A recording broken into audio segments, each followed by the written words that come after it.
Alright guys, this is my first video. Um, kind of really wanted to fix this. It's pretty bad. I don't even know how it looks, but I don't even know how my hair looks, but speaking of hair, I'm shaving this hair, all of it. I think I am. I'm not sure. So it's next video might be gone or buzz. Um, my my best friend, my brother that I care for. Like you have no idea. I love all of my kids. I love every single one of them. And he's going through a difficult time.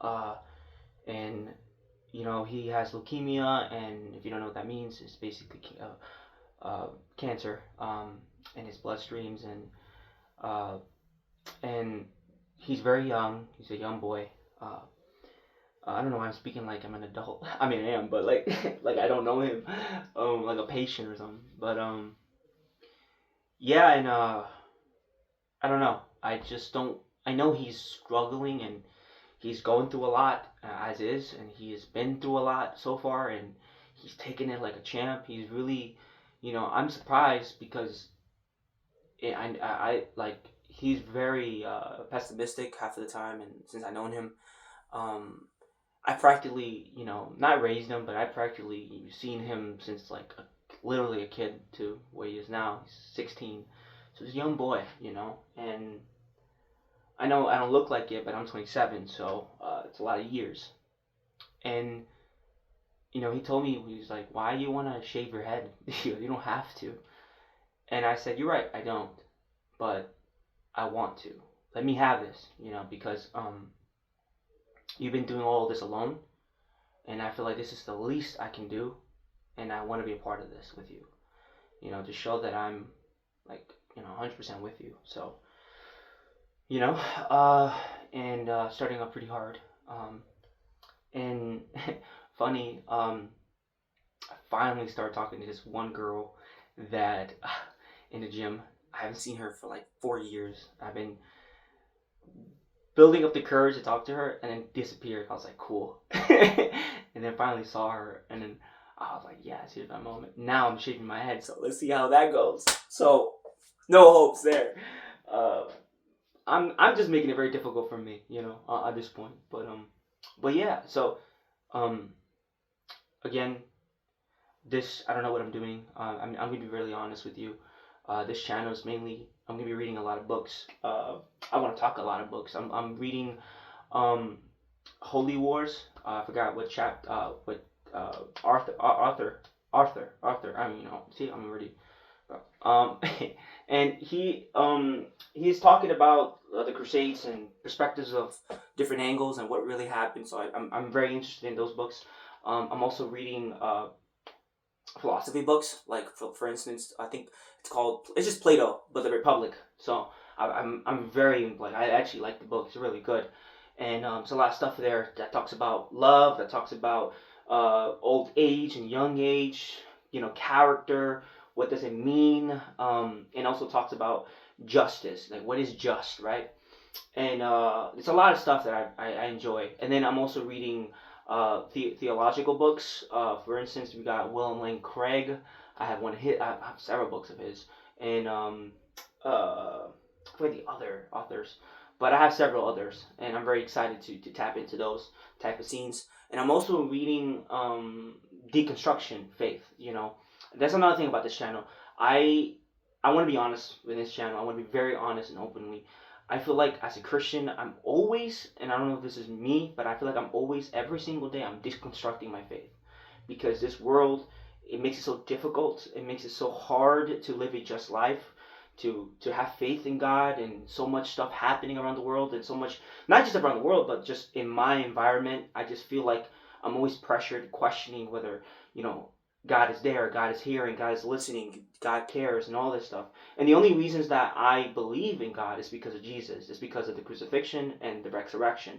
So I don't want to just hold on to because I raised up Christian. No, I want to even deconstruct my faith and really hold on to the fact that if Jesus did resurrect, Jesus did come, and thankfully I have received a lot of information, and we're gonna take this journey, because we're all gonna learn something, and I'm very honest. I want to be very honest, right? So, for instance, I so far I've discovered like the manuscripts, how much support we have. We don't have the original manuscripts. We do have copies of copies. That does bother me. I won't lie to you. I think that we only have a fragment of the Gospel John, but we do have the earliest copy, which was like 125 um, AD. I mean, no, yeah, AD. And that's about like 99 or 100 years after the death or resurrection of Jesus Christ. So, I mean, that kind of does bother me a little bit, I'll be very honest. But what helps me a lot more is the fact that we have one of the disciples of John, like, I forgot his name, but he's one of the disciples, and he can verify a lot of his writings. So we have writings of even people, the early fathers, pretty much, the early church fathers, who were close hand with the apostles. So we do have them, and they're very credible. So that helps a lot.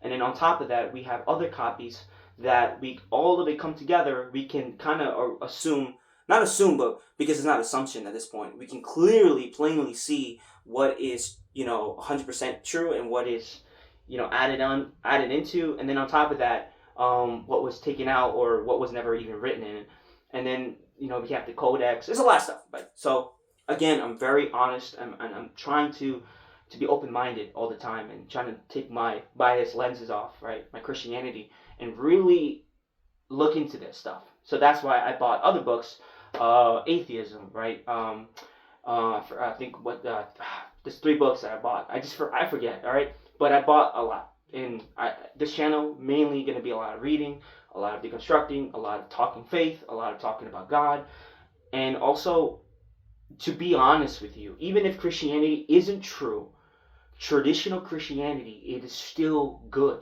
Not only it is a miracle that we can even try to put the assumption that humans were the one that invented it. That is crazy that a group of humans got together and said that that Christianity is the way, and somehow we were able to build a society. Not only society, but civilizations were built upon this. If it was fake, I'm just saying, if it was a possibility, it is still true, because it works. You can say it's flawed in different areas, but it's still better than what the alternatives, right? And basically no God, right? Where do you get your morals? Where do you get your I guess, like, understanding of society, and like trying to figure things out without God's picture and everything? And it's a lot of questions, basically a lot of questions. So that's where I'm at right now, and on top of that, maybe we'll go on the road. I'm thinking about traveling. I'm thinking about going out and actually talking to people, and in a way learning from other people. And also, if I'm wrong, I want to be corrected, and if I'm right, I want to be truthful, and I come off like, I guess, I don't know if there's a word for it, but basically just forcefully trying to tell you this is true, because it works for me, right? No, it's true because it works, pretty much. So, yeah, and I've been gone for a while, so, man, it's been hard. I'll be very honest, but before I go to any further, I just want to let you know about what this Bible verse, it's unfortunately I forget where it is, but you can quote it and you can look for it. I know it's in Peter. I think it's chapter 4 or chapter 5 or 10, I don't remember, but it's in Peter.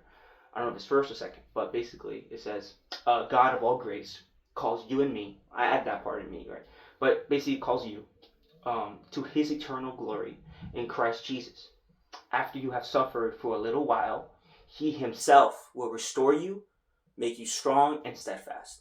And what I love about that Bible verse, what I love about what it means, is because it says that you suffer. I feel like, yes, Christianity is good and all, and it's amazing, good stuff, but we forget we're humans and we're going to suffer. That's something that's not uniquely, because animals do suffer, but they don't question it. They're animals. They don't question While we question why we're suffering. Why did we make so many sacrifices?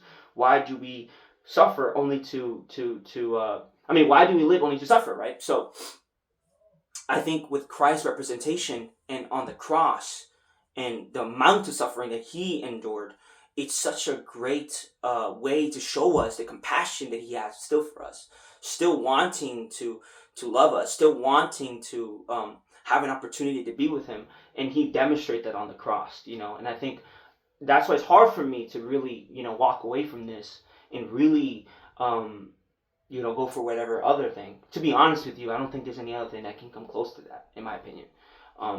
But, I don't know.